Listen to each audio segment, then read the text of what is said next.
स्वागत आणि एक मोठी बातमी। उपमुख्यमंत्री एकनाथ शिंदे यांना धमकीचा मेल पाठवणाऱ्या दोघांना बुलढाण्यातून अटक करण्यात आली आहे।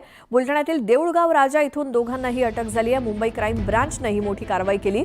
तपासाची चक्र फिरवत अवघ्या 24 तासात उपमुख्यमंत्र्यांना धमकीचा मेल पाठवणाऱ्या दोघांना अटक करण्यात आली आहे। हे दोघा आरोपींना आता तातडीने मुंबईमध्ये आणलं जाणार आहे अशी माहिती मिळते। आणखी एक मोठी बातमी। उपमुख्यमंत्री एकनाथ शिंदे यांना बॉम्ब उडवून देण्याच्या धमकीच्या पार्श्वभूमीवर नागपुरात एकनाथ शिंदेंची सुरक्षा अलर्टवर आहे। एकनाथ शिंदे आज विदर्भ दौऱ्यावरती आहेत आणि शिंदेंच्या आज गोंदिया जिल्ह्यातल्या देवरी, नागपूर शहर आणि कन्हान इथे सभा आहेत। एसपीओ, नागपूर पोलीस सुरक्षेत तैनात असणार आहेत, तर देवगिरी बंगल्यावरती येताना प्रत्येकाचं नाव आणि नंबर लिहून घेणं अनिवार्य करण्यात आलंय।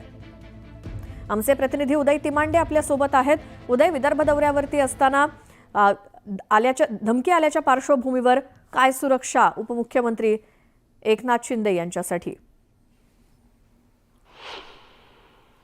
श्वेता, खरं तर एकनाथ शिंदे आज विदर्भ दौऱ्यावर आहे आणि ज्या पद्धतीने हे सगळे धमकीचे मेल आले होते त्या मेलमधले जे दोन्ही आरोपी आहेत ते देखील विदर्भातले, त्यामुळे आज एकनाथ शिंदे ज्यावेळी या विदर्भ दौऱ्यावर आहे त्यावेळी त्यांच्या सुरक्षेमध्ये जी आहे ती मोठ्या प्रमाणात वाढ करण्यात आलेली। आपण सध्या त्यांच्या देवगिरी या बंगल्यावर आहेत आणि आपण इथं पाहतोय की बंगल्याला जे आहे ते छावणीचं स्वरूप देण्यात आलेलं आहे। जे पण या बंगल्याचे प्रवेशद्वार आहेत तिथून येणाऱ्या जाणाऱ्यांची जी आहे ती कसून चौकशी केली जाते। त्यांचा ओळखपत्र बघितल्याशिवाय जे आहे त्या आत कोणाला सोडलं जात नाही आणि बंगल्याच्या आतमध्ये देखील स्थानिक पोलीस असेल, एसपीओ असेल, यांचा मोठा बंदोबस्त जो आहे तो इथं तैनात करण्यात आलेला आहे। जे पण त्यांना भेटायला येतील त्यांची कसून चौकशी जी आहे ती केली जाते आणि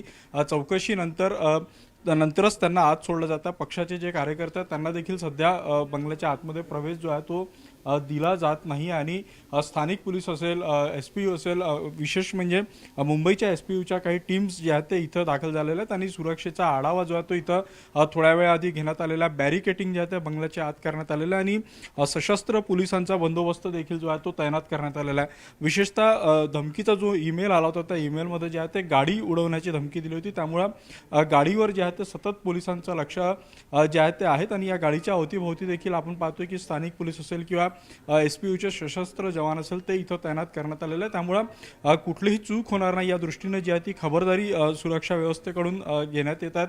याच पद्धतीनं जे आहे ते संध्याकाळी जी नागपूरच्या ग्रामीणमध्ये, कन्हानमध्ये शिंदेंची सभा होणार आहे, देवरीमध्ये होणार आहे, तिथं देखील जे आहे ते पोलिसांना अलर्ट करण्यात आलेलं आहे आणि एकनाथ शिंदेच्या सुरक्षेमध्ये कुठलीही चूक होणार नाही या दृष्टीने जी आहे ती खबरदारी इथं पोलिसांकडून घेतली जाते असं म्हणावं लागेल। बिलकुल, धन्यवाद या सगळ्या माहितीसाठी। इथे एक